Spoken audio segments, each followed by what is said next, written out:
satu yang mudah atau usable untuk diterapkan di daerah kami. Yang kedua itu efisiensi secara anggaran atau secara biaya, jadi bisa menghemat kos untuk para petani. Yang ketiga bisa tepat waktu untuk tanam.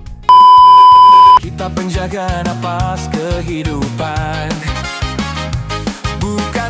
Selamat datang kembali Pak De Bude di channel Ponco Tani. Kali ini Ponco Tani kedatangan tamu dari BUMDes Bina Usaha Mandiri, Kecamatan Bantar Bolang, Kabupaten Pemalang. Beliau-beliau ini berkunjung untuk belajar sistem pertanian modern yang ada di Ponco Tani. Ini udah lama Pak, udah 25 tahun. Nah, permasalahan awal yang muncul, ada pesanan 5 hektar dalam satu hari, saya nggak bisa karena tidak ada yang nyabut. Makanya saya rubah bagaimana caranya supaya saya nggak pakai tenaga nyabut, Pak. Akhirnya saya awal bikin bibit kering. Penasaran seperti apa kelanjutannya? Tetap simak video ini sampai habis. Dan jangan lupa untuk subscribe channel Ponco Tani, like, share, komen, dan follow semua media sosial Ponco Tani agar tidak ketinggalan informasi terbaru tentang pertanian modern. Negeri, petani cerdas, petani mandiri. Ayo bangkit!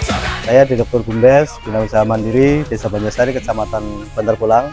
Saya anggota BUMDes Bina Usaha Mandiri Banjarsari dari Bantar Bolang. Datang ke Ponco Tani ini dalam rangka apa, Pak? Ya, kami dari BUMDes Bina Usaha Mandiri, kami berkunjung ke Ponco Tani dalam rangka kita sekolah lapang. Dalam kaitan dengan kami ingin BUMDes Banjarsari ini menerapkan program ketahanan pangan ini untuk pertanian.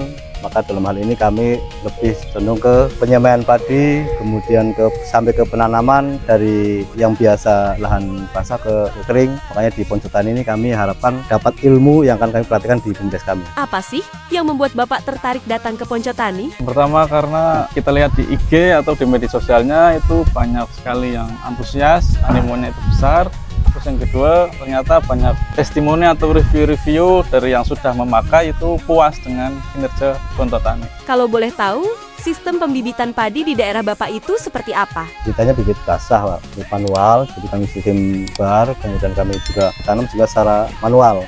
Gitu. Sebelum datang ke Ponco Tani, kira-kira sejauh mana Bapak mengenal bibit padi kering? Baru kali ini Pak, baru di sini dan ini pengalaman pertama. Apa yang membuat Bapak ingin meniru sistem pertanian yang ada di Ponco Tani? Karena satu yang mudah atau usable untuk diterapkan di daerah kami. Yang kedua itu efisiensi secara anggaran atau secara biaya, jadi bisa menghemat kos untuk para petani. Yang ketiga bisa tepat waktu untuk tanam. Menurut Bapak, apa perbedaan yang paling terasa dari persemaian bibit padi kering dibandingkan bibit padi basah? Perbedaan yang paling mendasar yang jelas kami kan di hal waktu ya, kami lebih bisa ritme waktunya kan bisa diatur dan lebih tepat waktu. Kemudian juga dari segi kos anggaran juga kami bisa meminimalisir jadi untuk membantu para petani yang tadinya mungkin kosnya besar jadi lebih ringan. Nah, dari bibit kering ini alhamdulillah efisien waktu, Pak. Efisien lokasi, karena kalau jenengan semi di bibit basah luas 1 hektar aja kan hampir setengah kota, Pak. Tapi dengan bibit kering ini 1 hektar cuma 3 baris. Jenengan kan lihat barisan cuma 3 baris, itu untuk lahan 1 hektar. Katakanlah panjenengan awal 1 hektar ini kan kalau bibit basah kan ada cabut gitu, Pak. Ini ongkosnya berapa, Pak, di sana yang 1 hektar? Jangan menghitung bibitnya aja dulu, berarti tenaga itu 1 bau 1 juta, 1.600.000 ditambah setengah bau mani 800, berarti 2.400.000 ya, 2 juta udah cabut tanam iya, 2.400.000 nih Pak, 2.400.000. Ini panjenengan biar tahu kos bedanya ini sebelum punya mesin, setelah panjenengan punya mesin. Di sini di bibit kering adanya potong gulung, tidak nyabut. Kalau hitungan 1 hektar berarti ada 3 baris. 3 baris ini dipotong, digulung cukup 2 orang dalam waktu 1 jam. 2 orang. Nah, kira-kira 2 orang kerja 1 jam mau dikasih berapa? Nah, makanya ini menyesuaikan, misalnya ini terjadi di tempat panjenengan nanti, orang motong bibit dan gulung 1 hektar itu berarti 3 baris itu hanya 1 jam. Mau dikasih ongkos berapa? 200. 2 orang 200 itu 1 jam Pak ini. Ya enggak apa-apa, 200 karo mangguli goreng minggir. Lah sekarang kan ini baru nyabutnya Pak. Ada nanti berarti ongkos tanamnya. Ongkos tanamnya ini kalau mesin, kalau yang pinter, kalau yang sudah profesional, istilahnya pagi ya, jam setengah 7 atau jam 7 mulai sampai sore itu mampu lah. Sehektar mampu dengan kondisi beberapa hal. Pematangnya nggak terlalu banyak, karena dengan pematang yang lebih banyak, otomatis kakian belok Pak, berarti akan lebih lama. Kotakan ini. Nah, kita menghitung nggak usah terlalu muluk-muluk sehektar sehari lah. Kita ambil saja 1 hektar 2 hari. Yang kerja 2 orang, berarti otomatis 1 orang 1 hari berapa di sana?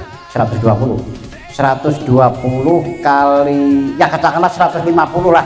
Kita nggak usah pusing-pusing dan makan sendiri, minum sendiri, ini bersih 150.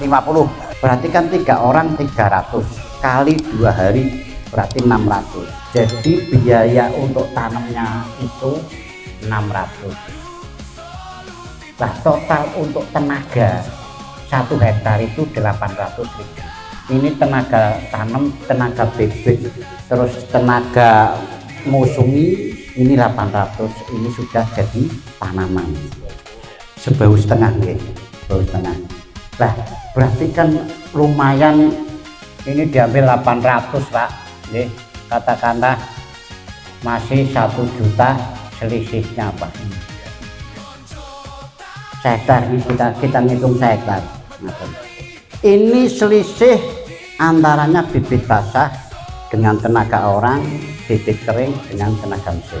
Setelah Bapak mengikuti materi dan praktek langsung, apakah Bapak akan menerapkan sistem pertanian ini di musim tanam depan? Ya, sangat memungkinkan karena musim di daerah kami itu sudah masuk ke musim tanam. Jadi kami harapkan di sekolah lapang ini teori-teori kemudian kami sudah praktek. Diharapkan nanti di musim tanam ke depan kami sudah praktekkan. Setelah Bapak melihat dan mencoba mesinnya, kira-kira bagaimana kesannya Pak? Mudah digunakan satu, yang kedua efisiensi di waktu, yang ketiga untuk memanajemen tenaga dan pikiran itu sangat gampang karena tinggal tarik langsung bisa nanam. Menurut Bapak, apa keunggulan mesin tanam ini dibandingkan tanam manual? Yang jelas lebih cepat dan bisa mengatur antara jarak itu lebih teratur ya, lebarnya itu merata. Apa pengalaman terbesar Bapak setelah mengikuti studi tiru ini? Yang jelas pengalaman terbesar kami ya satu ya ilmu ya, pengalaman yang tadinya kami para petani itu mungkin mindset di pikirannya hanya manual, kemudian sekolah lapang ini kami dapatkan ilmu teknologi ya yang ada. Jadi ilmu ini bermanfaat lah. Jadi BUMDes kami mudah-mudahan jadi awal untuk BUMDes yang lain, terutama di kecamatan kami. Keluar juga untuk jasa taman Pak. Ini sewanya atau biayanya itu yang 1 hektar, 1 hektar itu 1.200.000. 1 hektar biaya untuk mesin 1.200.000. Katakanlah yang 1 hektar tadi hasil dari mesin 1.200.000, panjenengan punya 5 mesin. Berarti berapa Pak? 6 juta.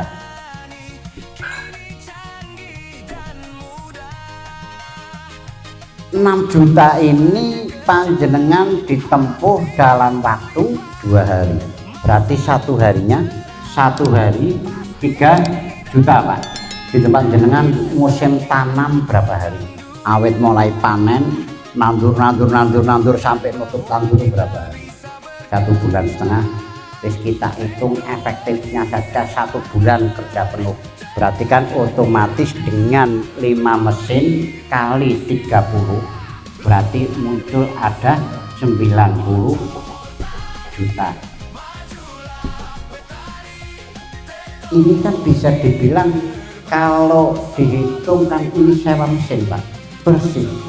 Biasanya bensin ya urusan duwe sawah lah paling 3 liter kok. Kan statusnya kan sewa mesin. Apa harapan Bapak setelah mengikuti studi tiru ini? Ya, saya kira program ini perlu disosialisasikan dengan cara yaitu praktek dengan pilot project, areal model, mulai dari pembibitannya, terus sampai penanaman, pemupukan dan sebagainya. Dia benar-benar menghasilkan, membuktikan bahwa dengan sistem yang ada di Poncotani ini benar-benar efisien waktu, biaya, dan hasilnya juga mungkin akan lebih bagus. Dengan sendiri nanti masyarakat akan mencontoh, tidak usah kita mengacak-acak, mereka malah mencari kan itu. Saya kira itu. Dari BUMDes Bina Usaha Mandiri Desa Banjarsari untuk petani Indonesia lebih maju. Salam satu lumpur. Gaspol. Salam satu lumpur. Gaspol. Salam satu lumpur. Gaspol, gaspol, gaspol.